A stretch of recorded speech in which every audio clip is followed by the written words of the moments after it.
وأزواجه وذريته، ثم إلى روح سيدنا المهاجر أبو أحمد بن عيسى وسيدنا الأستاذ الأعظم الفقيه المقدم محمد بن عبد الله، ثم إلى روح سلطان الأولياء الشيخ عبد القادر الجيلاني والشيخ محمد بن عبد الكريم السمن المدني، ثم إلى روح جميع سلاسل إسنادنا إلى سيدنا وحبيبنا رسول الله، ثم إلى أرواح الأولياء والشهداء والصالحين والأئمة الراشدين، وإلى أرواح والدينا ومشايخنا وذوي الحقوق عليهم أجمعين، أن الله يغفر لهم ويرحمهم ويعلي درجاتهم في الجنة ويرفعنا بأسرارهم وأنوارهم وعلومهم ونفحاتهم في الدين والدنيا والآخرة، وبنية القبول وتمام كل سول ومأمول وصلاح شاط ظاهرا وباطنا في الدين والدنيا والآخرة، دافعة لكل شر جالبة لكل خير لنا ولوالدينا وأولادنا وأحبابنا ومشايخنا في الدين، مع كمال اللطف والعافية على هذه النية وعلى كل نية صالحة، وإلى حضرة النبي سيدنا محمد صلى الله عليه وآله وصحبه وسلم. الفاتحة.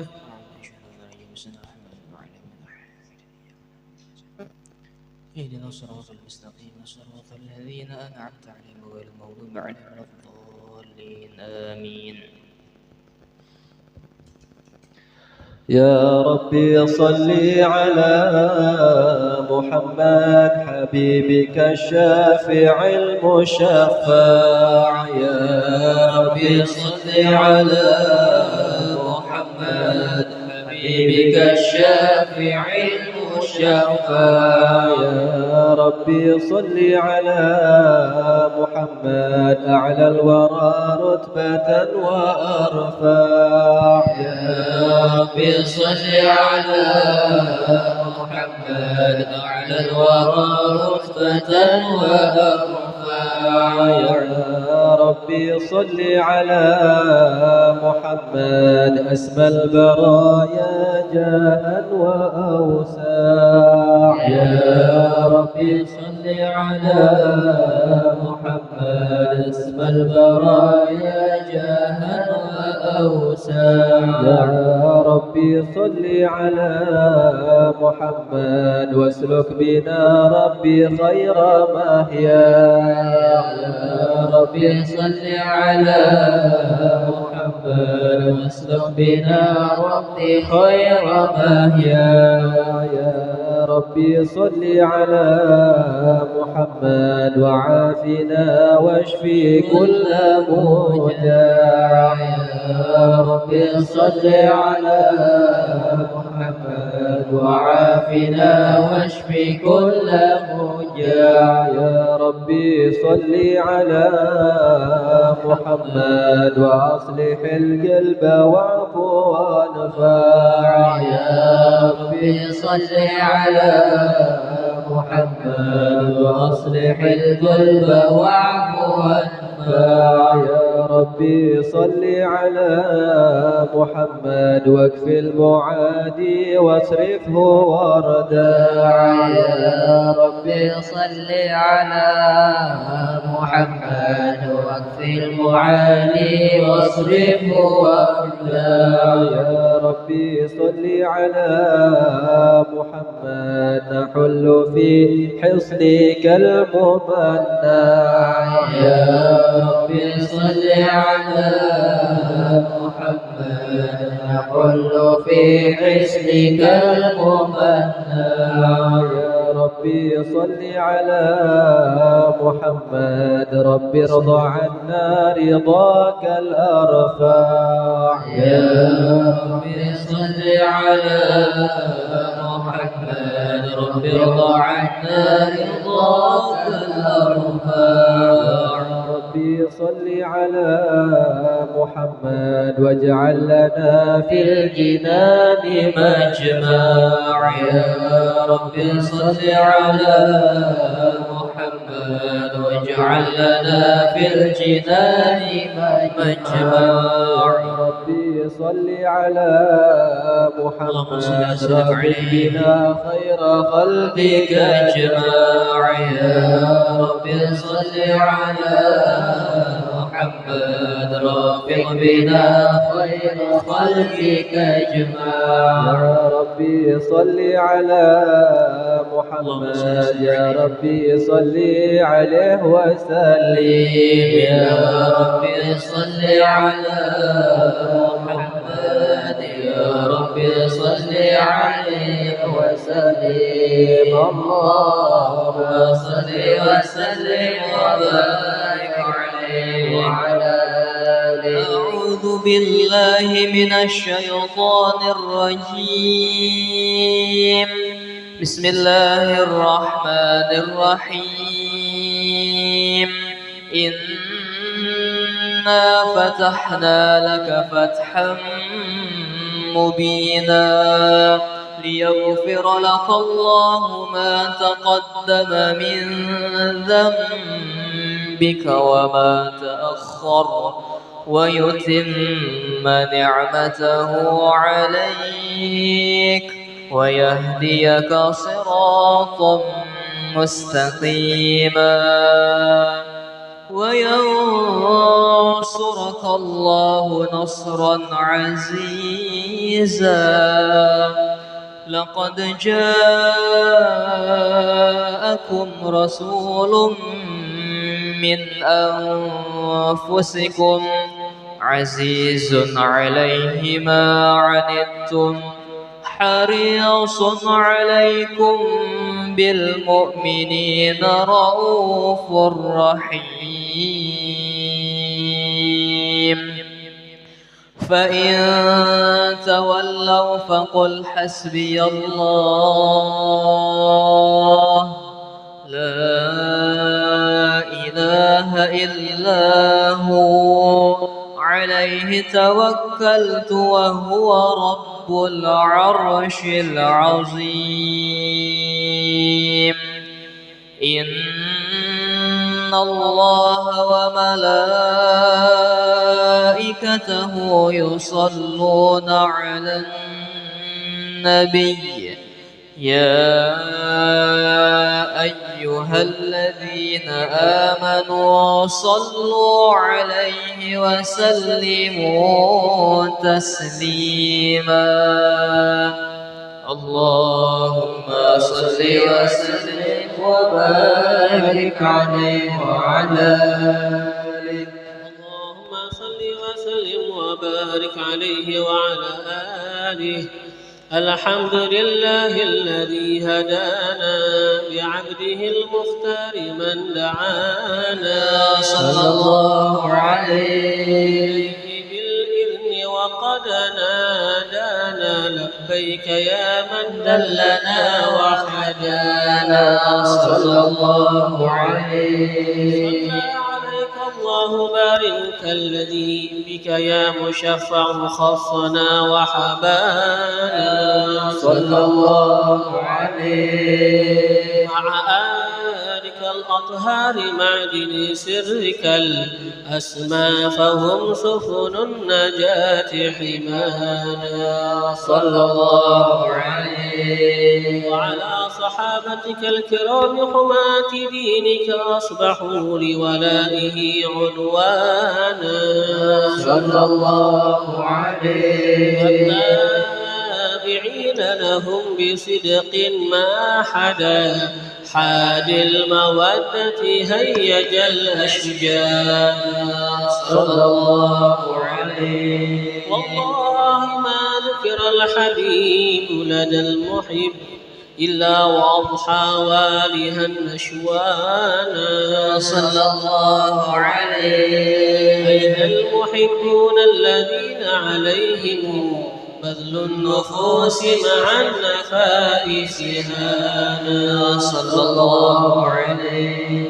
لا يسمعون بذكر طه المصطفى إلا به انتعشوا وأذهب رانا صلى الله عليه. فاحتاجت الأرواح تشتاق اللقاء وتحن تسأل ربها الرضوان صلى الله عليه. حال المحبين كذا فاسمع إلى سير المشفع وارهف الآذان صلى الله عليه. وانصت إلى أوصاف طه المجتبى واحضر لقلبك يمتلئ وجدانا يا ربنا صل وسلم دائما على حبيبك من إليك دعانا.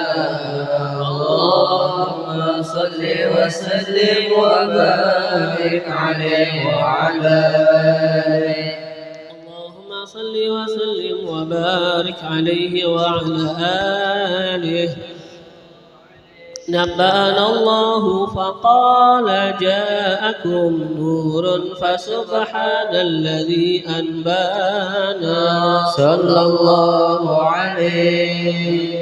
نور طه عبده من به في ذكره أعظم به منانا صلى الله عليه. ورحمة المولى تأمل قوله فليفرحوا واغد به فرحانا صلى الله عليه. مستمسكا بالعروة الوثقى ومعتصما بحبل الله من أنشانا صلى الله عليه. واستشعرا أنوار من قيل متى كنت نبيا قال آدم كان صلى الله عليه. بين التراب وبين ماء فاستفق من غفلة عن ذا وكن يقظانا صلى الله عليه. واعبر إلى أسرار ربي لم يزل ينقلني بين الخيار مصانا صلى الله عليه. لم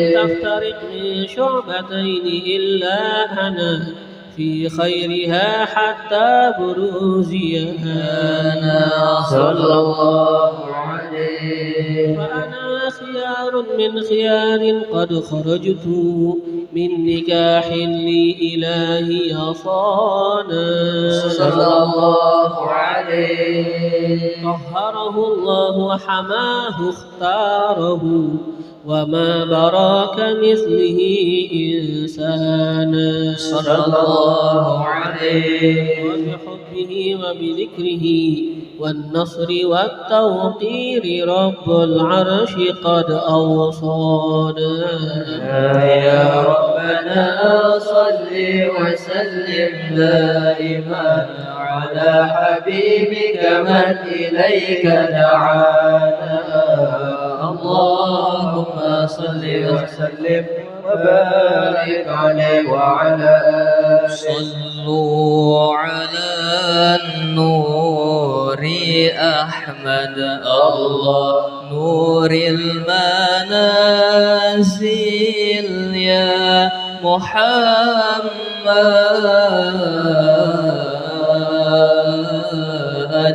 يا من خلق من نور ربه الله يا من سمي قبل يولد صلوا على النور أحمد الله نور المنازل يا محمد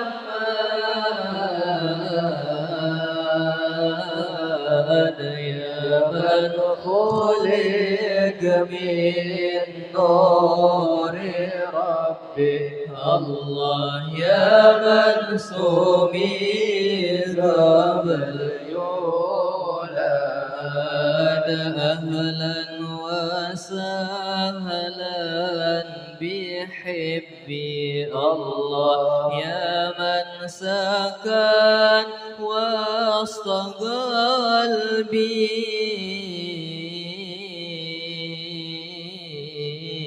وفي الهوى صار حسبي هذه مقادير ربي صلوا على النور أحمد الله نور المنازل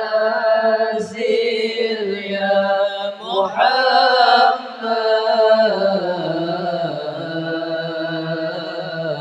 يا من خلق من نور ربي الله يا من سمي قبل يولد ما حد يولي قط مثلي الله أنا العقير في أهلي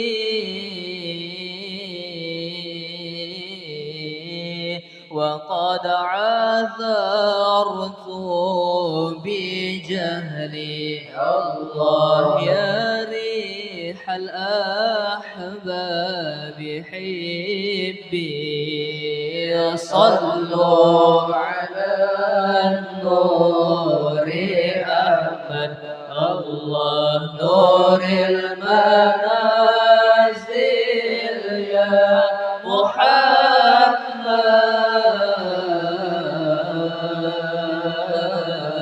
يا من خلق من نور ربي الله يا من سمي قبل يولد يا من نظر عرض قتبه قد شم ريح المحبة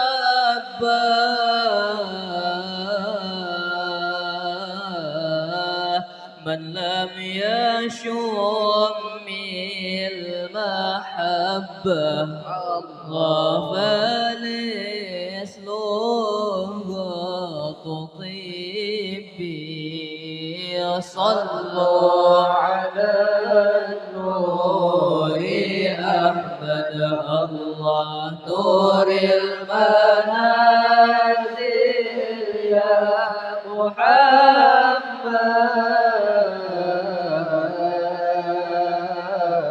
يا من خلق من نور ربي الله يا من سمي قبل يولد قلبي معلق معهم الله في أرضهم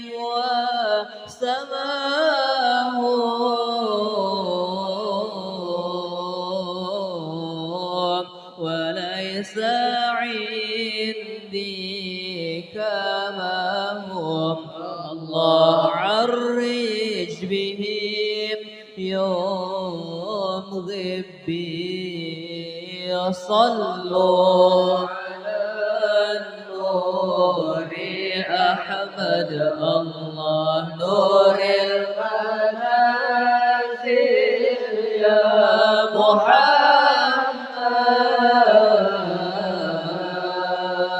محمد يا من خلق من نور ربي الله يا من سمي قبل يولد كم لي أقلب خصالي الله أيامها والليالي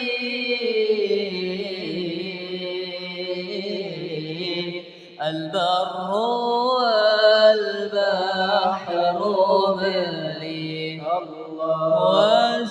وزرعهم منه حبي صلوا على النور أحمد الله نور المنازل يا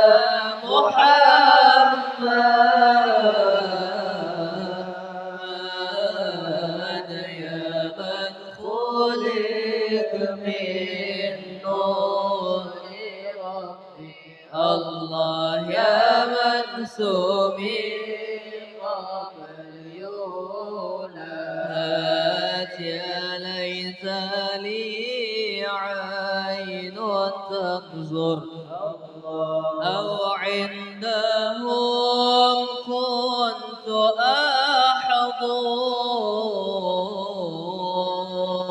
أحضر نرعى الجميل ثم نشكر الله وانا مراعي ملبي صلوا على النور أحمد الله نور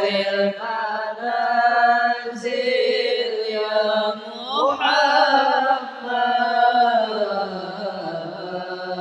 محمد يا من خلق من نور ربي يا من سمي قبل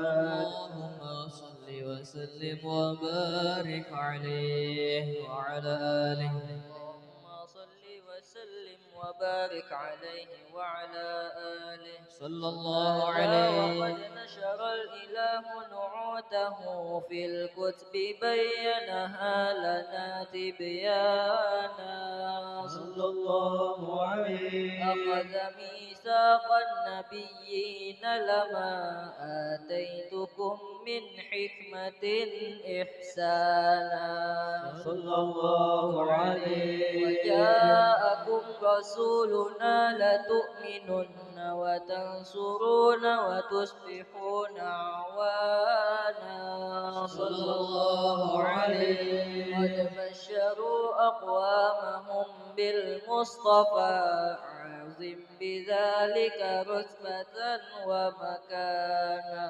صلى الله عليه وإن جاء الأخير مقدم يمشون تحت لواء من نادانا صلى الله عليه يا أمة الإسلام أول شافع ومشفع أنا فضلا أتوانا صلى الله عليه حتى أنادى ارفع وسل تعطى وقل يسمع لقولك نجم فخرك بانا صلى الله عليه ولواء حمد الله جل بيدي ولأولا آتي أنا الجنانا صلى الله عليه وأكرم الخلق على الله أنا فلقد حباك الله منه حنانا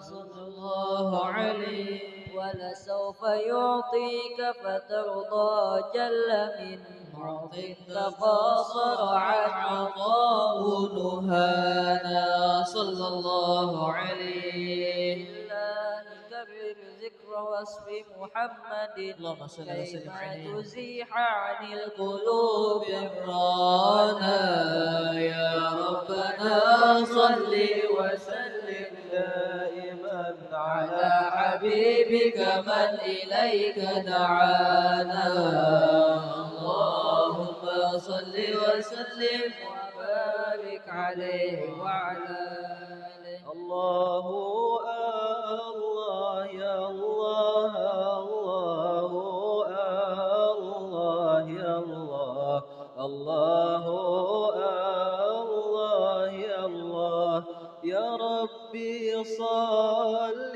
على المختار طه البشير مختار طه البشير. الله الله يا الله، الله الله يا الله، الله الله يا الله. يا ربي صل على المختار طه البشير، مختار طه البشير. يكاد من شدة أشواقي فؤادي يطير، أشواقي فؤادي يطير إلى الحبيب الذي حبه سكن في الضمير، حبه سكن في الضمير. الله الله يا الله، الله الله يا الله، الله الله يا الله. يا ربي صل على المختار طه البشير، مختار طه البشير. متى متى يأذن المولى لنا بالمسير، مولى لنا بالمسير. نزور خير الورى المختار طه البشير، مختار طه البشير. الله الله يا الله، الله الله يا الله، الله الله يا الله. يا ربي صل على المختار طه البشير، مختار طه البشير. نزور قبره ونتعطر بذاك العابر، تعطر بذاك العابر. ويفتح الله لنا باب العطايا الكبير، باب العطايا الكبير. الله الله يا الله، الله الله يا الله، الله الله يا الله. يا ربي صل على المختار طه البشير، مختار طه البشير. نزور في عافية يسهل علينا العسير، يسهل علينا العسير. نزور بأولادنا كبيرهم والصغير، كبيرهم والصغير. الله الله يا الله، الله الله يا الله، الله الله يا الله. يا ربي صل على المختار طه البشير، مختار طه البشير. تقع زيارة مددها من حبيبي كثير، من حبيبي كثير. ننظر إلى ذلك الوجه الصبيح الناور، وجه الصبيح الناور. الله الله يا الله، الله الله يا الله، الله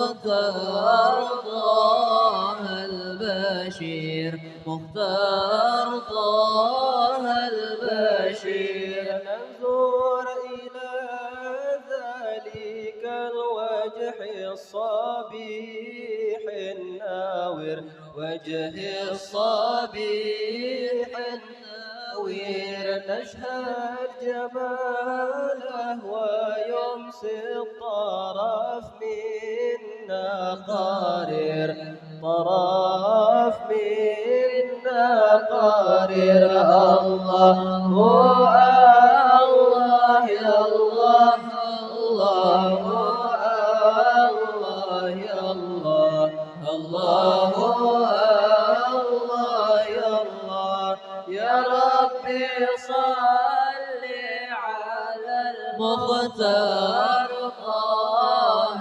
البشير مختار طه البشير يا سيد الرسل تحت الباب طالب فقير يبكي كرامات يمحى كل ما في النظير الله الله يا الله الله الله يا الله يا ربي صل على المختار طه البشير ويدرك العبد منك كل ما في الضمير ما لي طلب غير فيلوك يا سراج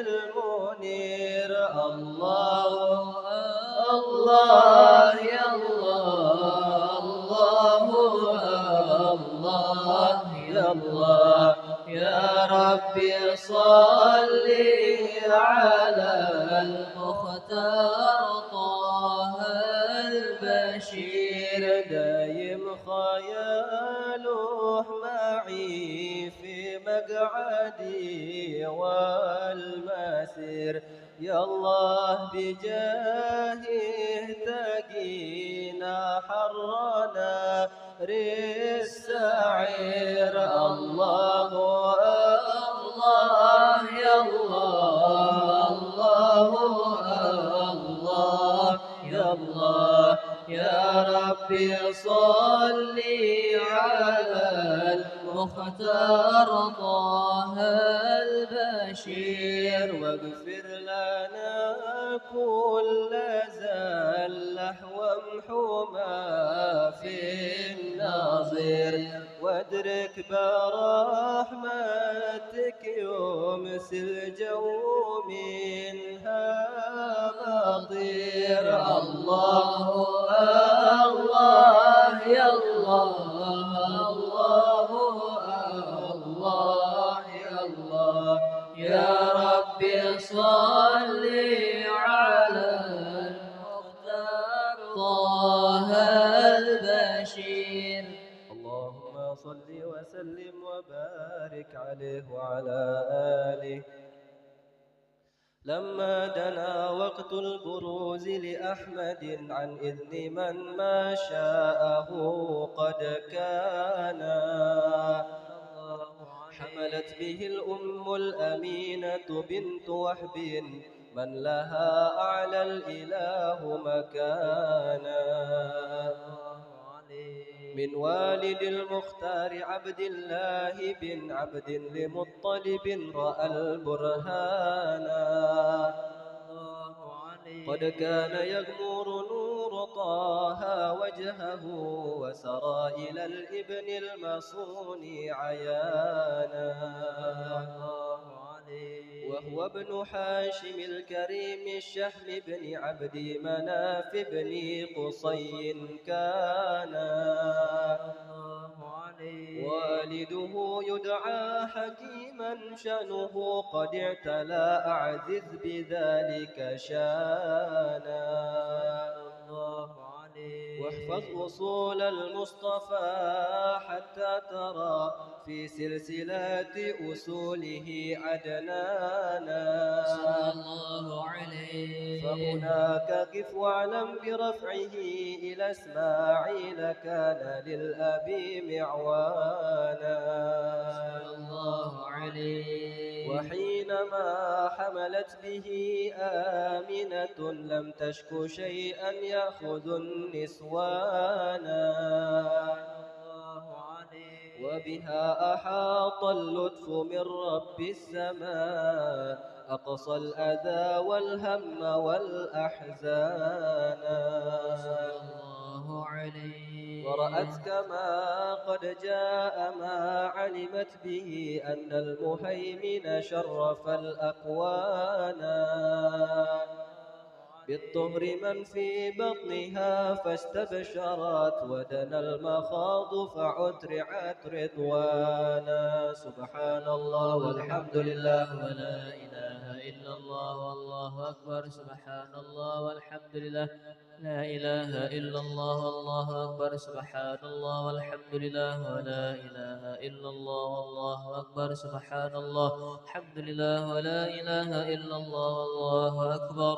ولا حول ولا قوة إلا بالله العلي العظيم في كل لحظة عبدا عدد خلقه ورضا نفسه وزنة عرشه ومداد كلماته وتجلت الأنوار من كل الجهات فوقت ميلاد المشفع حانا وقبيل فجر أبرزت شمس الهدى ظهر الحبيب مكرما ومصانا صلى الله على محمد صلى الله عليه وسلم صلى الله على محمد صلى الله عليه وسلم صلى الله على محمد يا ربي صل وسلم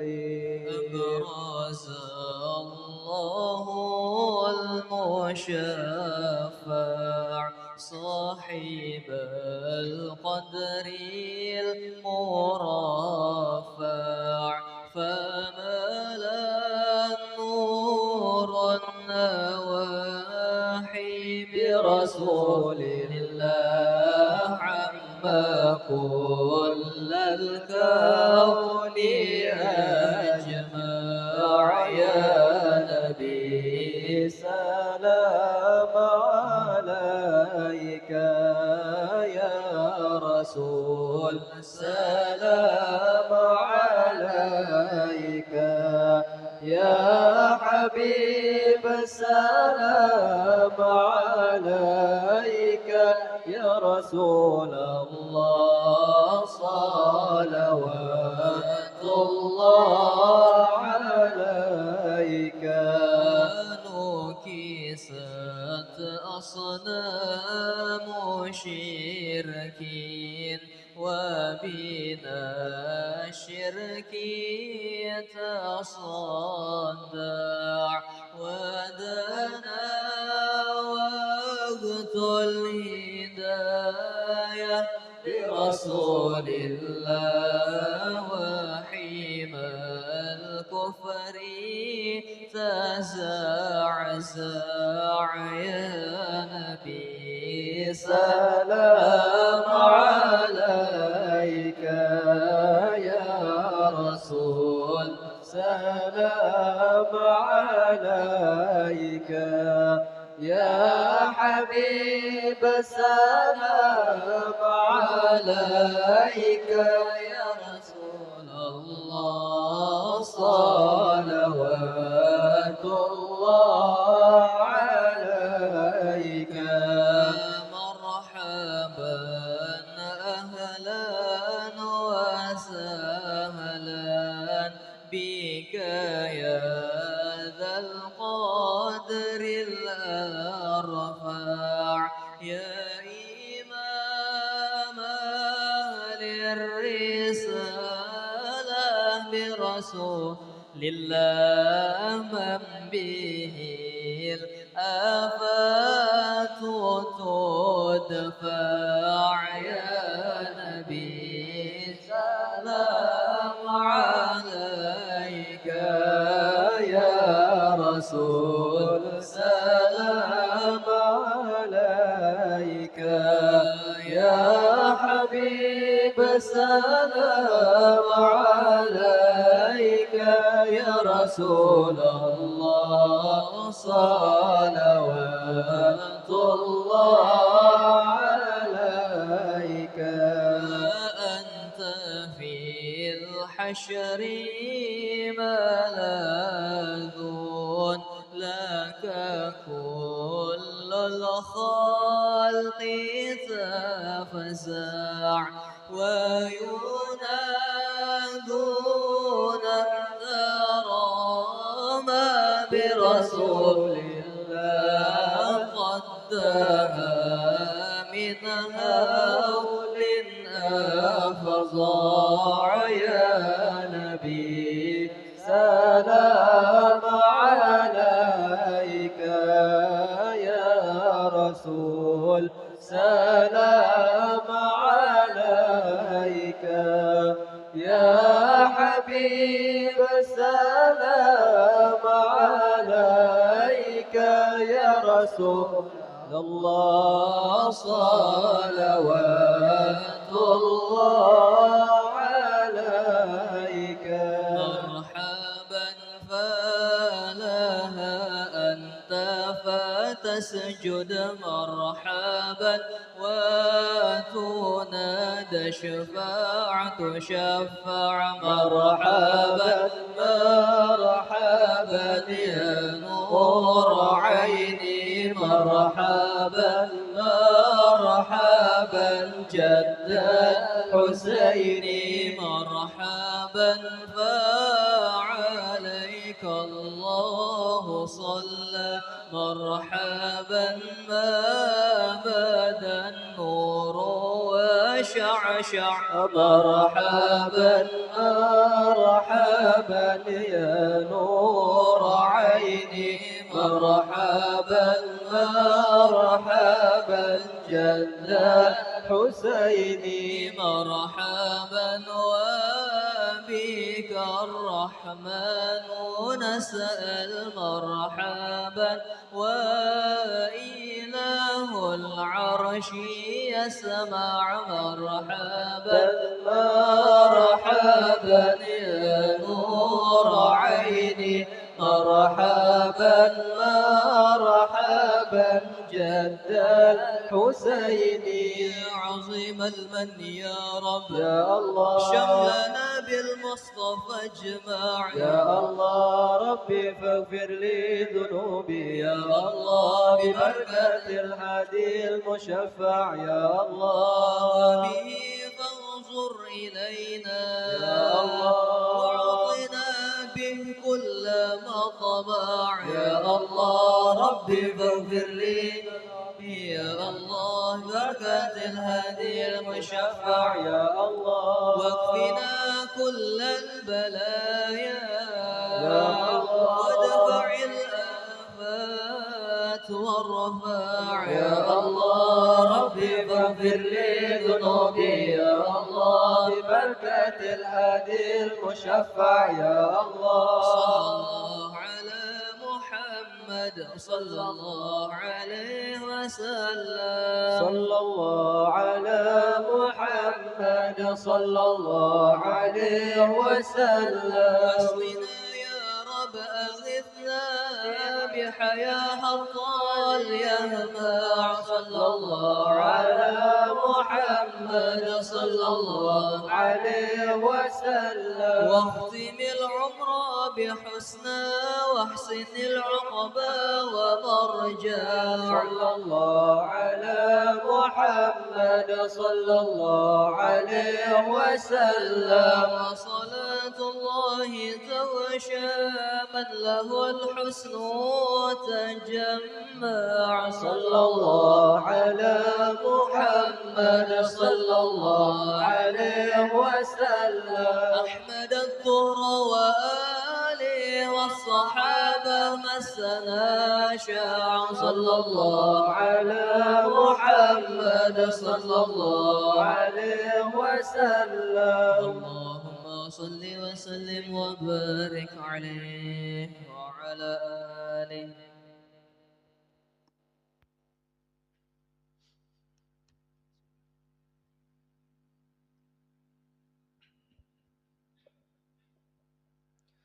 اللهم صل وسلم على سيدنا محمد وعلى آل سيدنا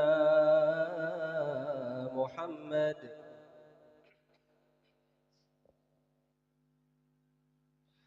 هو النور يهدي الحائرين ضياؤه،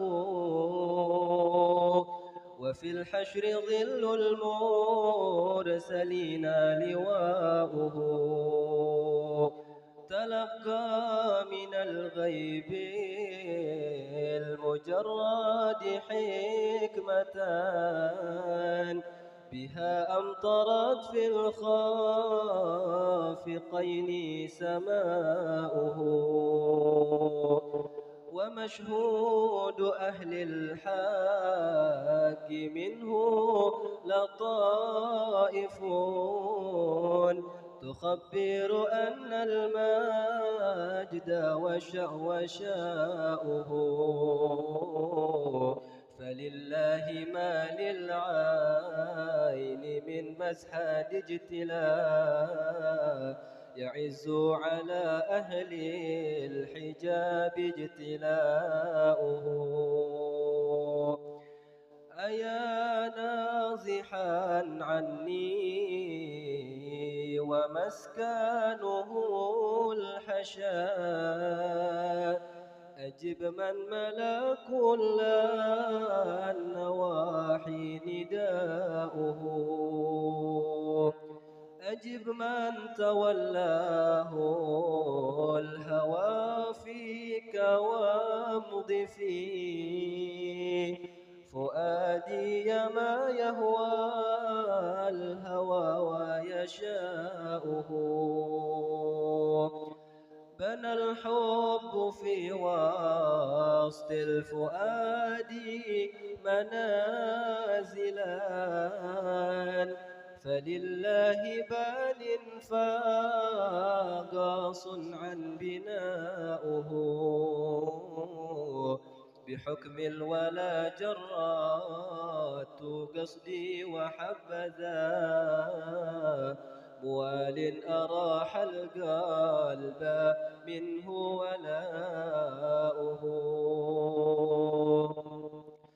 مرضت فكان الذكر برآن لعلتي، فيا حبذا ذكرى لقلبي شفاؤه. إذا علم العشاق دائي فقل لهم بأن لقاء أحباب قلبي دواؤه. أيا راحلا بلغ حبيبي رسالة، بحرف من الأشواق يحلو هجاؤه. وهيهات أن يلقى العزول إلى الحشا سبيلا سواء مدحه وهجاؤه. فؤادي بخير المرسلين مولعون، وأشراف ما يحلو لسمعي سناؤه. رقى في العلا والمجد أشراف رتبة، بمبداه حار الخلق كيف انتهاؤه أيا سيدي قلبي بحبك بائح وطرفي بعد الدمع تجري دماؤه إذا رمت كتم الحب زادت صبابتي فسيان عندي باسه وخفاؤه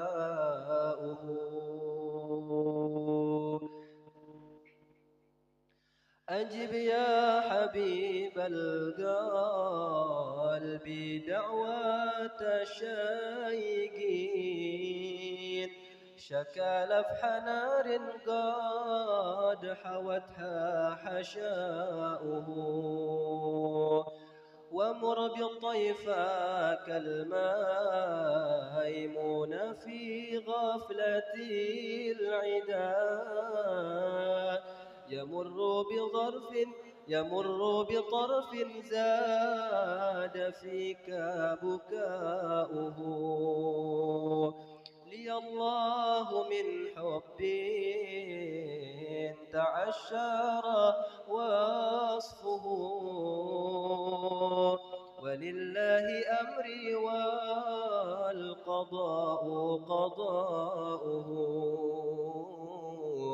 فيا رب شرفني برؤية سيدي وأجلي صدى القلب الكثير صداؤه فيا رب شرفني برؤية سيدي وأجلي صدى القلب الكثير صداؤه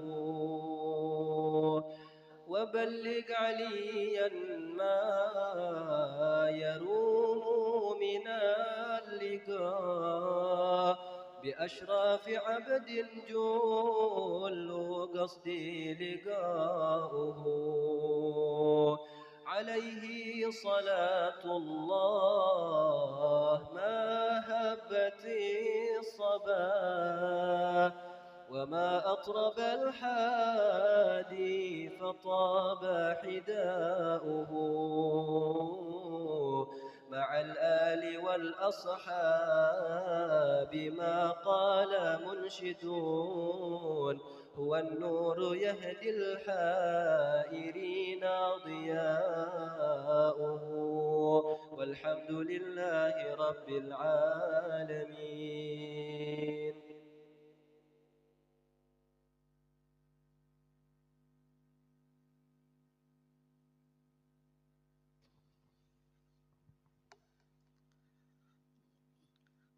بسم الله الرحمن الرحيم الحمد لله رب العالمين اللهم صل وسلم على سيدنا محمد في الأولين وصل وسلم على سيدنا محمد في الآخرين وصل وسلم على سيدنا محمد في النبيين وصل وسلم على سيدنا محمد في المرسلين وصل وسلم على سيدنا محمد في الملأ الأعلى إلى يوم الدين وصل وسلم على سيدنا محمد وعلى آله وصحبه أجمعين ولقد أشرت لنعت من أوصافه تحيي القلوب تهيج الأشجانا والله قد أثنى عليه فما يساوي القول منا أو يكون ثنانا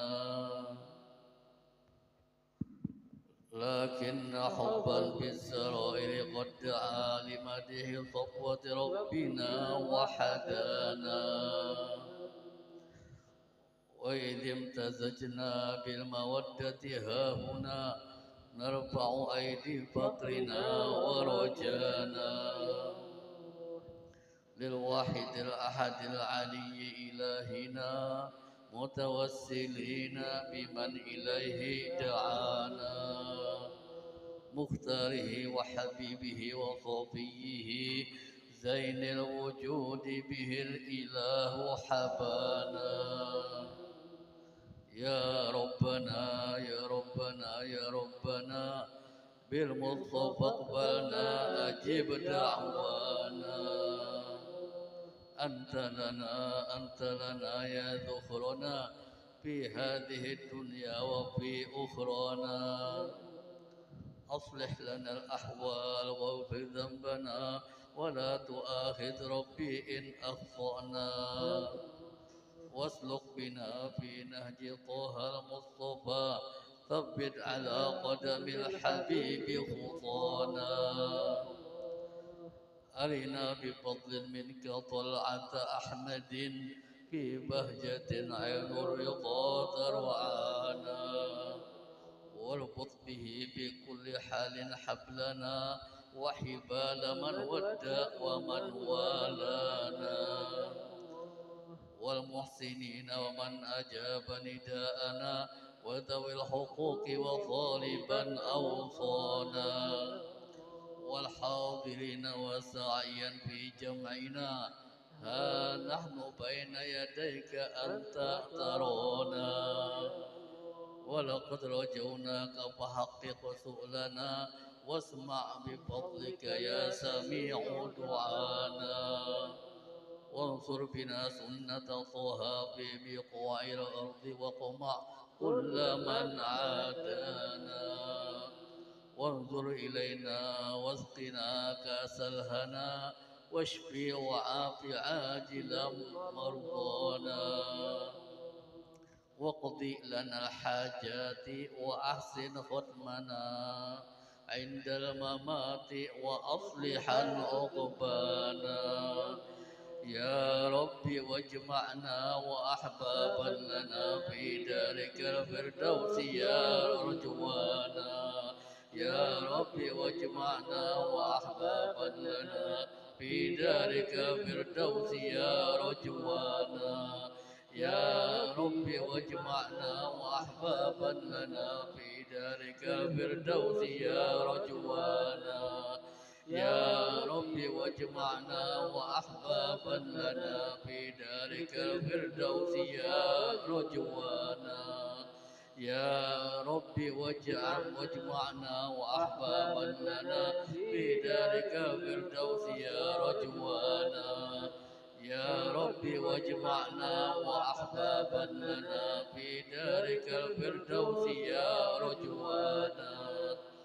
بالمصطفى صل عليه وآله ما حركت ريح الصبا أوصانا. سبحان ربك رب العزة عما يصفون وسلام على المرسلين والحمد لله رب العالمين.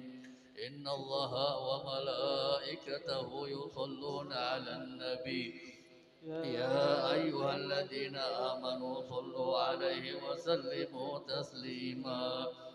الصلاة والسلام عليك يا سيد المرسلين. الصلاة والسلام عليك يا خاتم النبيين. الصلاة والسلام عليك يا من أرسلك الله رحمة للعالمين. ورضي الله تعالى عن صحابة رسول الله أجمعين. الفاتحة.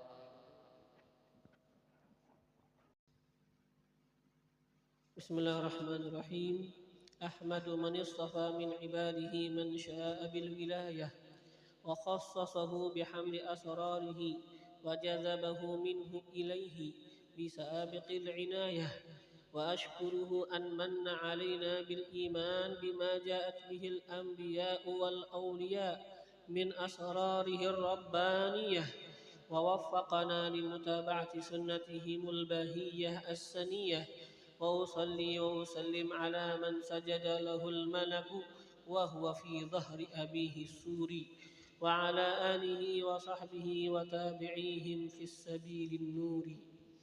Aku memuji akan Allah Subhanahu wa Ta'ala yang telah memilih ia dari segala hambanya akan orang yang dikehendakinya dengan dijadikan sebagai wali Allah,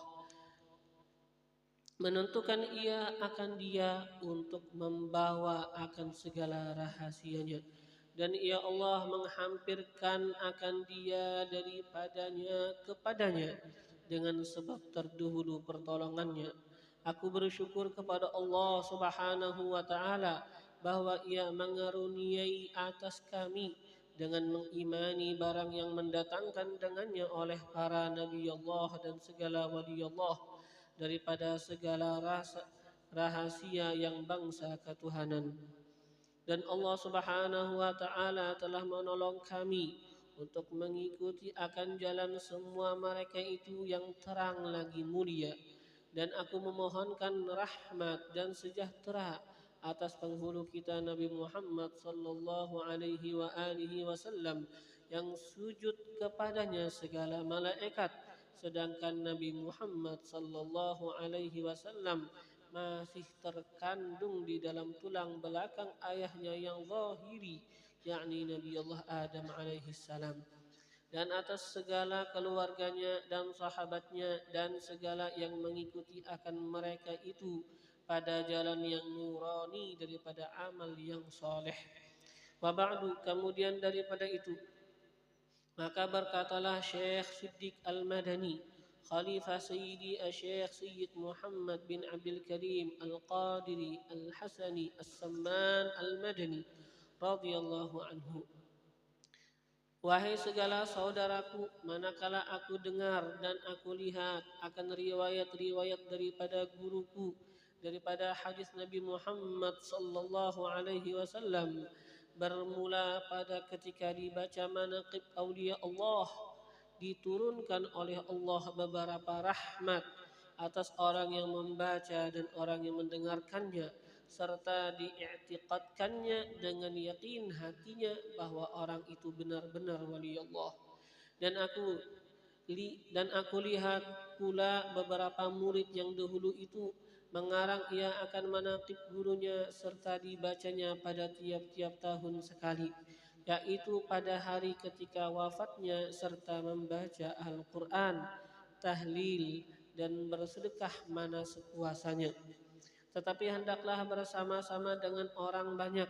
Maka tatkala aku dengar yang demikian itu, yakni riwayat yang tersebut itu, maka sukalah hatiku mengerjakan seperti yang demikian itu atas sekadar pahamku yang bebal ini. Serta aku himpunkan akan setengah karamah guruku, yaitu Sayyidi Syekh Sayyid Muhammad As-Samman radhiyallahu anhu, ahli syariah wal tariqah wal haqiqah, yaitu kutub di dalam negeri Madinatul Rasul. Barang siapa berkehendak ziarah akan kubur Rasulullah sallallahu alaihi wasallam, padahal tiada minta izin kepadanya Syekh Muhammad Samman Al-Madani, niscaya adalah ziarahnya itu sia-sia jikalau sah pun pada zahirnya. Dan adalah tabiat kebiasaan Syekh Sayyid Muhammad Samman Al-Madani radhiyallahu anhu itu kasih sayang ia kepada orang yang talibul ilm, penuntut ilmu, dan kepada orang yang alim, dan kepada orang-orang yang soleh, dan kepada segala orang yang fakir miskin. Dan lagi pula suka ia berkhidmat kepada segala orang yang datang ziarah ke kubur Rasulullah sallallahu alaihi wasallam daripada para ulama dan para salihin dan segala orang awam dan khawas. Dan adalah tabiat Syekh Sayyid Muhammad Samman Al-Madani itu ketika masa kecilnya hingga sampai mursyidnya, beliau sangat memuliakan ibu bapaknya, lagi pula mengekalkan musyahadatul wujud dan muraqabah dan ibadah, hingga beliau meninggalkan daripada adah dan melawani beliau akan hawa nafsunya hingga daripada yang halal sekalipun. Jadi ini apa yang dilakukan Syekh Samman? Beliau itu apa? Meninggalkan semua yang haram, meninggalkan semua yang makruh, dan bahkan yang mubah pun, yang halal itu apa? Beliau kurangin. Ya karena apalagi maksiat itu enggak ada. Maksiat ditinggalkan, yang makruh ditinggalkan, yang halal itu apa? Sekedar yang apa? Yang diperlukan aja, ialah itu yang halal itu pun apa? Dikurangi beliau. Beliau melawani akan hawa nafsunya sehingga daripada yang halal sekalipun. Yang berlebihan yang halal itu dilawan beliau. Dan tidaklah tidur beliau pada ketika malam hari, melainkan sedikit jua. Dan apabila beliau diberi bantal oleh orang tuanya ketika beliau hendak tidur, maka keluh kesahlah beliau seperti orang yang sakit. Dan apabila sampai sahur, maka beliau bangun daripada tidurnya, lalu beliau ratib sahur. Kemudian daripada itu lalu beliau sholat subuh berjamaah dengan orang banyak. Lalu pula beliau ratib subuh hingga terbit matahari. Manakala terbit matahari kira-kira segalah, maka bangkitlah ia salat sunnatul isyraq 2 rakaat. Dan apabila sampai 1/4 hari, maka bangkitlah ia salat sunnatul duha sebanyak-banyaknya 12 rakaat, dan yang terafdal itu 8 rakaat. Dan lagi pula beliau radhiyallahu anhu membanyakkan puasa sunnah dan membanyakkan riyadhah dan menjauhi daripada ladzatad dunya, kesenangan atau kenikmatan dunia, hingga daripada yang halal sekalipun. Maka segala yang tersebut itu adalah keadaan di masa kecil, yakni sebelum baliknya. Pada masa itulah beliau disuruh oleh orang tuanya masuk ke dalam siwan, yakni tempat makan makanan, karena beliau hendak diberi makan oleh orang tuanya. Manakala selesai beliau daripada makannya, dilihat oleh orang tuanya tempat beliau makan seolah-olah tiada dimakannya. Kemudian daripada itu pergilah orang tuanya kepada gurunya membaca Al-Quran di waktu kecil. Lalu dia kabarkan oleh orang tuanya daripada hal ehwal anaknya tersebut. Maka dijawab oleh gurunya, janganlah engkau takut akan anakmu itu. Tidak ada syak dan ragu lagi bahwasanya ia adalah wali Allah, dan tiada khilaf lagi antara sekalian ulama. Dan apabila beliau radhiyallahu anhu melihat akan orang tuanya memakai pakaian yang indah-indah yang ditegah oleh hukum syarak, maka dikatanya kepada orang tuanya, wahai orang tuaku, tiadalah suka Tuhan kita kepada orang yang bersuka-suka di dalam dunia ini. Demikianlah hal ihwal di masa kecilnya, yakni sebelum balik. Allahumma anshur nafahatir ridwani alaih wa amidana bil asraril lati awda'taha ladih. Syahdan adalah halnya Tuan Syekh Sayyid Muhammad As-Samman itu selalu di dalam zikrullah siang dan malam. Beliau suka beruzlah, artinya menjauhi daripada bercampur dengan manusia, dan masuk khalwat dan melazimkan ziarah ke Baqi', yakni tempat pekuburan sekalian istri Nabi Muhammad sallallahu alaihi wasallam di dalam negeri Madinatul Rasul, serta hampir dengan masjidnya pada tiap hari. Lalu beliau berzikir dan membaca Al-Quran di tempat itu. Dan adalah halnya Tuan Syekh Sayyid Muhammad As-Samman pada ketika bidayahnya, yakni pada permulaan beliau menjalani akan jalan tariqat dan hakikat, beliau memakai pakaian yang indah-indah. Kemudian datang Tuan Syekh As-Sayyid Abdul Qadir Al-Jailani membawa baju jubah putih. Pada saat itu Tuan Syekh Sayyid Muhammad As-Samman Al-Madani dalam khulwatnya, maka dipakaikan oleh Tuan Syekh As-Sayyid Abdul Qadir Al-Jailani akan baju jubah putih itu kepada Tuan Syekh As-Sayyid Muhammad As-Samman Al-Madani. Maka cukuplah Tuan Syekh Sayyid Muhammad As-Samman dengan baju jubah putih itu hingga sekarang. Dan kelakuan Tuan Syekh Sayyid Muhammad As-Samman Al-Madani pada ketika itu menyembunyikan akan ilmunya dan amalnya, hingga datang kepadanya perintah dari Hadratul Rasul menyuruh untuk menzahirkan akan ilmunya dan amalnya di dalam negeri Madinatul Rasul seperti kezahiran matahari pada ketika tengah hari.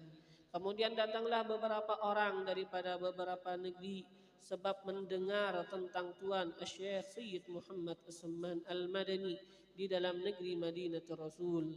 Maka banyaklah orang yang datang dari beberapa negeri untuk mengambil thariqat kepadanya, dan orang yang datang kepadanya daripada raja, dan banyak orang yang datang daripadanya daripada kalangan raja-raja dan orang-orang yang kaya memberi hadiah kepadanya seperti emas dan perak dan lainnya.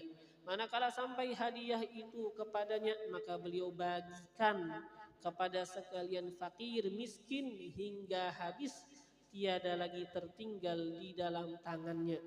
Pada suatu hari Tuan Syekh Sayyid Muhammad As-Samman Al-Madani berkata kepada sekalian muridnya, "Janganlah kalian munkir kepadaku sebagaimana sebagian ahli Madinah yang munkir mereka itu kepadaku pada zaman sekarang. Dari sebab sangat zahirku di dalam negeri Madinatul Rasul ini, tiada seorang pun daripada aulia Allah yang sangat zahir pada masa ini di dalam negeri Madinatul Rasul seperti kezahiranku ini. Jikalau keluar aku dari negeri Madinatul Rasul ini, niscaya banyaklah orang Madinah ini yang tersesat." Dan setengah daripada wasiat Tuan Syekh Sayyid Muhammad As-Samman Al-Madani, barang siapa yang membaca Allahumma ighfir li ummati Sayyidina Muhammad, Allahumma arham ummata Sayyidina Muhammad, Allahumma astur ummata Sayyidina Muhammad, Allahumma jubur ummata Sayyidina Muhammad, sebanyak 4 kali berturut-turut sesudah sholat subuh, niscaya ia yang membaca masuk jumlah martabat fadilah wali kutub. Dan lagi kata Tuan Syekh Sayyid Muhammad As-Samman Al-Madani, tiadalah naik pangkatku ini kepada Allah Subhanahu wa ta'ala melainkan sebab membaca doa ini pada tiap selesai sholat subuh 4 kali berturut-turut dengan tiada diselingi dengan perkataan dunia. Dan lagi wasiat Tuan Syekh Sayyid Muhammad As-Samman Al-Madani, lazimkanlah oleh kalian sekalian muridku salat 5 waktu berjamaah dan salat Jumu'ah, dan membanyakkan zikrullah subhanahu wa ta'ala ghuduwan wa ashiya qiyaman wa qu'udan wa ala junubikum, dan melazimkan musyahadah wahdatil af'al dan wahdatis sifat dan wahdatil dzat dan muraqabah, dan membanyakkan akan membaca Al-Quran dan bersolawat atas Nabi Muhammad sallallahu alaihi wasallam, dan membanyakkan akan istighfar dan menyampaikan hajat sekalian manusia, dan menolong hamba Allah Subhanahu wa ta'ala ketika mendapat kesusahan, baik kesusahan dunia atau kesusahan akhirah, karena segala yang tersebut itu sangat memberi bekas di dalam hati dan menambahi kekuatan dalam mengerjakan segala ibadah, dan menambahi keyakinan serta keimanan kita kepada Allah Subhanahu wa ta'ala. Dan lagi wasiat Tuan Syekh Muhammad As-Samman kepada sekalian muridnya, sepantasnya kalian membanyakkan suhbatul fuqara'i wal masakin wa mulazamatuhum, bersama-sama dengan mereka orang-orang yang fakir dan miskin dalam segala hal. Karena yang demikian itu menambahi zuhud, artinya benci kepada perkara dunia, lagi pula memberi pusaka akan sifat qanaah, yakni cukup dengan barang yang dikaruniai oleh Allah Tuhan kita. Dan setengah daripada perkataan Tuan Syekh Muhammad As-Samman radhiyallahu anhu, bukanlah yang bernama guru itu mengerasi muridnya mengerjakan ibadah, tetapi yang bernama guru itu adalah yang menaikkan muridnya dari satu martabat kepada martabat yang lain. Artinya daripada kasih kepada dunia kepada bencinya kepada dunia, dan dari jahilnya kepada mengetahuinya atau alimnya, dan daripada tamaknya kepada qanaahnya, yakni kepada cukupnya, dan dari malasnya mengerjakan ibadah kepada kuatnya dalam melaksanakan ibadah. Dan setengah daripada perkataan Tuan Syekh Muhammad As-Samman radhiyallahu anhu, barang siapa mengambil thariqah kepadaku serta diamalkannya, niscaya ia mendapatkan rasa majdzub di dalam dunia ini, yakni diambil oleh Allah Subhanahu wa taala akalnya yang basyariyah diganti dengan akal yang bangsa Rabbani, yakni diambil oleh Allah Subhanahu wa taala akan rasa punya wujud dan sifat dan af'al, diganti dengan adam mahab, yakni adam semata-mata, yakni tidak punya wujud, sifat dan af'al, melainkan hanya Allah Subhanahu wa taala yang bersifat wujud hakiki. Jikalau tidak didapatkannya rasa majdzub itu pada awal umurnya, niscaya akan didapatkannya pada akhir umurnya. Sekalipun waktu hendak sakratul maut, lagi pula diluaskan oleh Allah Subhanahu wa taala akan rezekinya yang halal itu dengan nampak dan mujarrab. Dan setengah daripada perkataan Tuan Syekh Muhammad As-Samman adalah, perkataanku ini seperti perkataan Tuan Syekh Abdul Qadir Al-Jailani. Barang siapa menyeru akan aku ya Samman 3 kali, ketika ia mendapatkan kesusahan dunia ataupun kesusahan akhirat, niscaya hadirlah aku serta aku akan menolongnya. Dan setengah daripada perkataan Tuan Syekh Sayyid Muhammad As-Samman, sekalian kami aulia Allah Subhanahu wa taala tidaklah kami mati, melainkan hanya kami berpindah dari negeri yang zahir ini kepada negeri yang tersembunyi. Maka apabila mati kami pada penglihatan engkau, maka datanglah ziarah ke kubur kami, dan engkau hendaklah membaca Al-Quran dan berzikir, maka ketika itu kami dengar dan lihat dan duduklah kami bersama engkau dengan membaca Al-Quran dan berzikir. Seperti sabda Rasulullah sallallahu alaihi wasallam, innama khuliqtum lil abad wa innama tunqaluna min darin ila dar faya habbadzan nuqlatu wan na'imus sarmad. Artinya, wahai sekalian Nabi Allah, hanya saja kalian dijadikan kekal dan bahwasanya kalian dipindahkan dari satu negeri kepada negeri yang lain.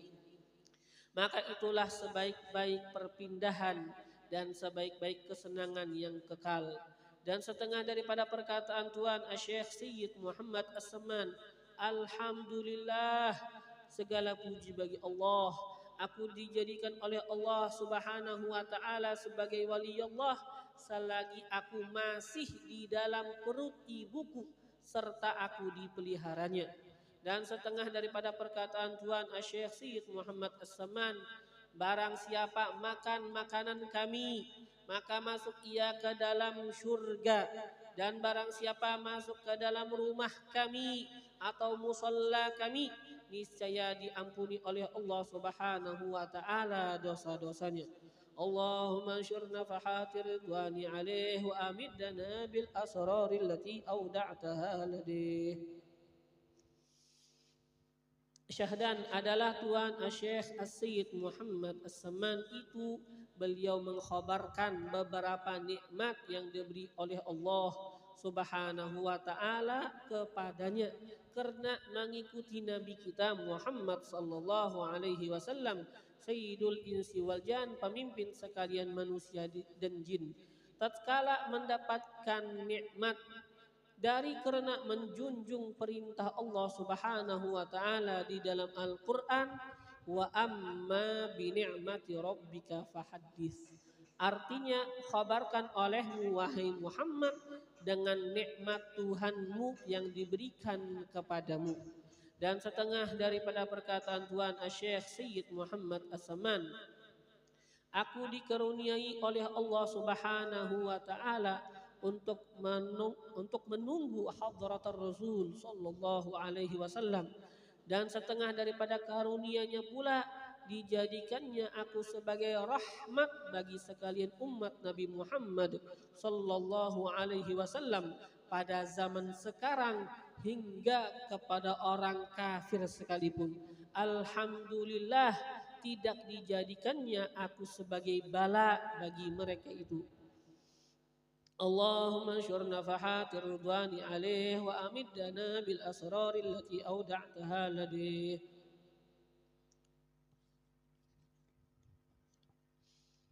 Setengah daripada karamat Tuan Syekh Sayyid Muhammad As-Samman yang dia khabarkan oleh Muqran bin Abdul Mu'in dengan katanya, ketika aku berlayar ke negeri Hijaz, manakala aku sampai di tepi laut, aku lihat awan yang sangat hitam. Kemudian turunlah angin tofan hingga kapalku hampir karam. Maka aku sangat ketakutan.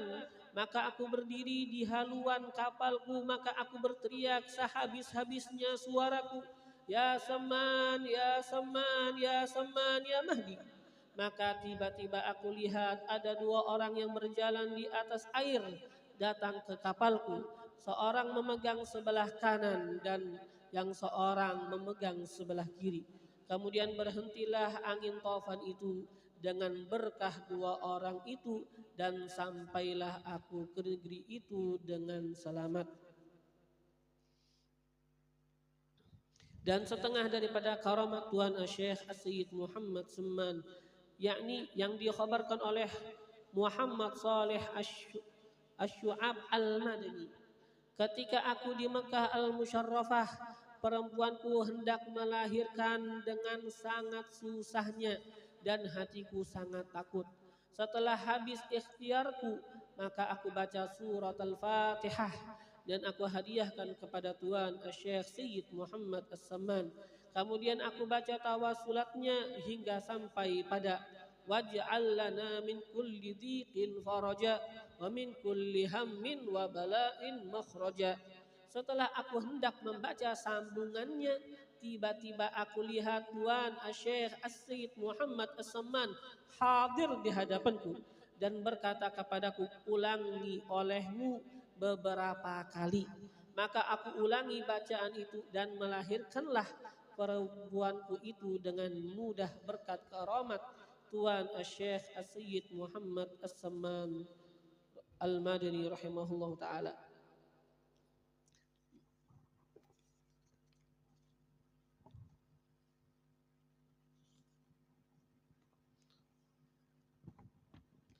Syahdan adalah Tuan Syekh As-Sayyid Muhammad As-Samman itu dilahirkan pada tahun 1132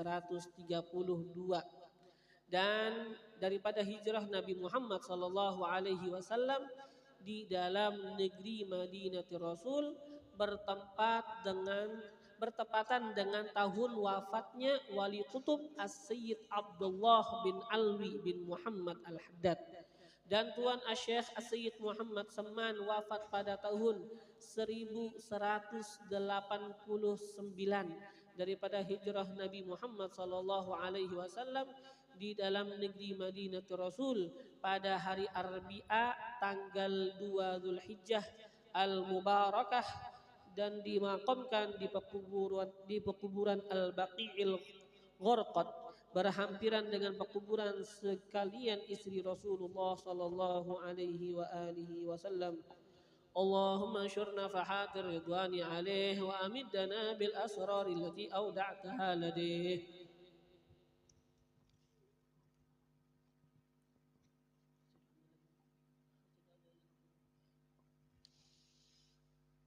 Bismillahirrahmanirrahim. Alhamdulillah rabbil alamin. Allahumma salli wa sallim ala sayyidina Muhammadin wa ala alihi wa sahbihi ajma'in. Allahumma inna natawassalu bika Allahumma inna natawassalu biman yutawassalu ilaika wa bi alihi wa ashabihi الذاكرين عليك وبمن تليت في هذا المحل آثاره ولاحت على الحاضرين شموسه وأقماره أن توفقنا في الأقوال والأفعال لخلوص النيات وتبدل السيئات بالحسنات وأن تغسل ببرد عفوك درن نفوسنا وتنور بمشكاة معرفتك حنادس قلوبنا وتحفنا بألطافك الخفية عند نزول هازم اللذات وتطلق ألسنتنا بتوحيدك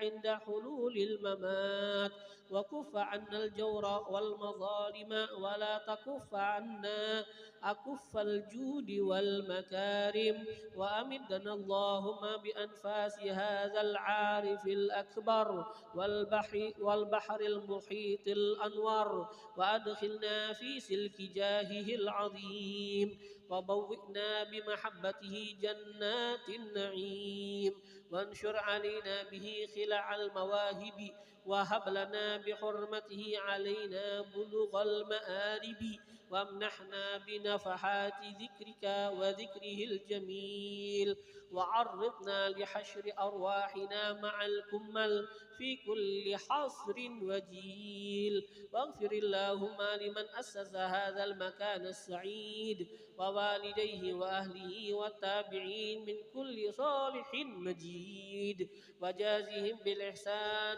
إحسانا وبالسيئات غفرانا، وصل اللهم على خير الأنام وآله وصحبه البررة الكرام، ما أصغت أذن لسماع ذكر الكمل الأعلام، وفاز بركوب جواد الفضل في الميدان بحسن الختام، وصلى الله على سيدنا محمد وعلى آله وصحبه وسلم برحمتك يا أرحم الراحمين.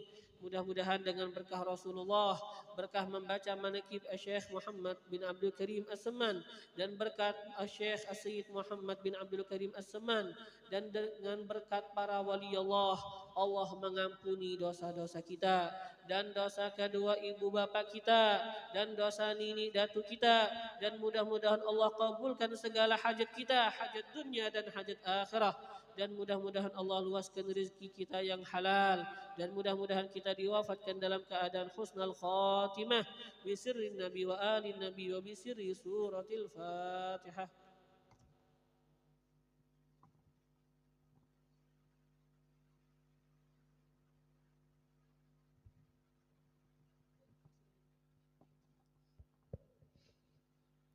Ya Allah ya Rahman jud lana bil aman bil wali qutbil akwan الحبيب السمان يا الله يا رحمن جد لنا بالأمان بالوالي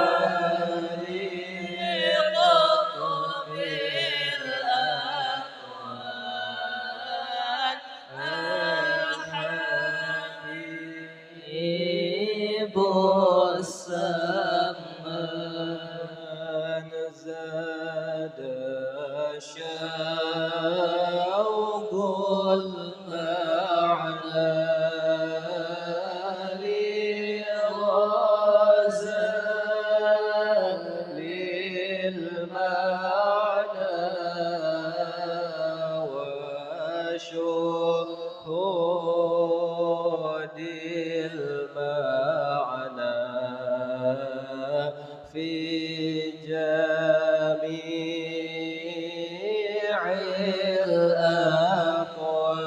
الأكوان يا الله يا رحمن جود لنا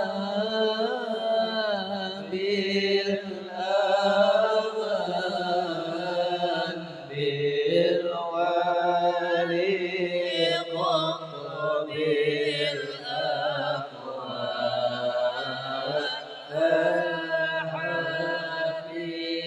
الحبيب السمان كلما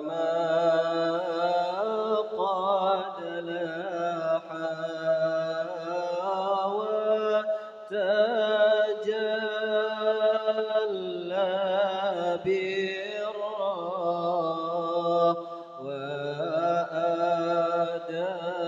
وأدار الأقدار للندم في الحال يا الله يا رحمن جد لنا بالأمان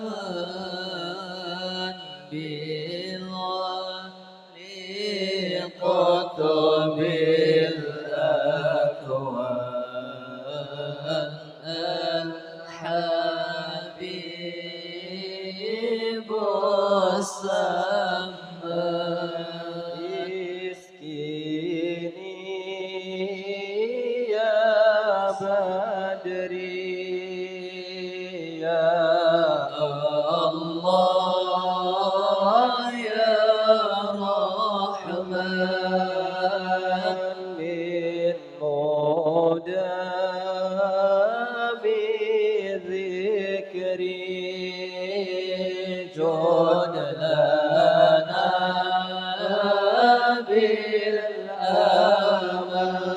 بالأمان وجليها للفجر من دينان العرفان بالولي قطب الأكوان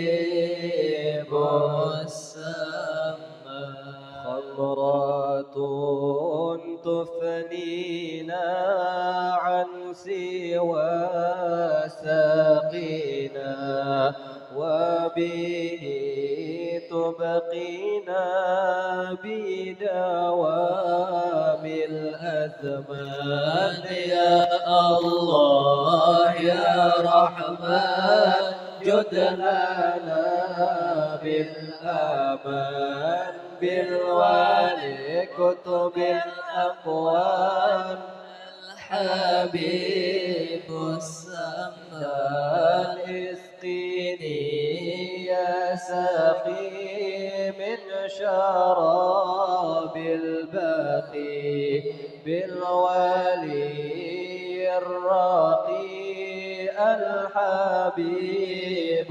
السمان يا الله يا رحمن جد لنا بالأمان بالوالي قطب الأكوان الحبيب السمان ناديه إن خطب قد أو كرب أو جفاك الحب المناد يا سمان يا الله يا رحمن جد لنا بالأمان بالوالي قطب الأكوان الحبيب السمان ناديه إن خطب أداها أو كرب أو جفاك الحب المناد يا سمان يا الله يا رحمن جد لنا بالأمان بالوالي قطب الأكوان الحبيب السمان ناديه إن خطب قد أو كرب أو جفاك الحب المناد يا سمان يا الله يا رحمن جد لنا بالأمان بالوالي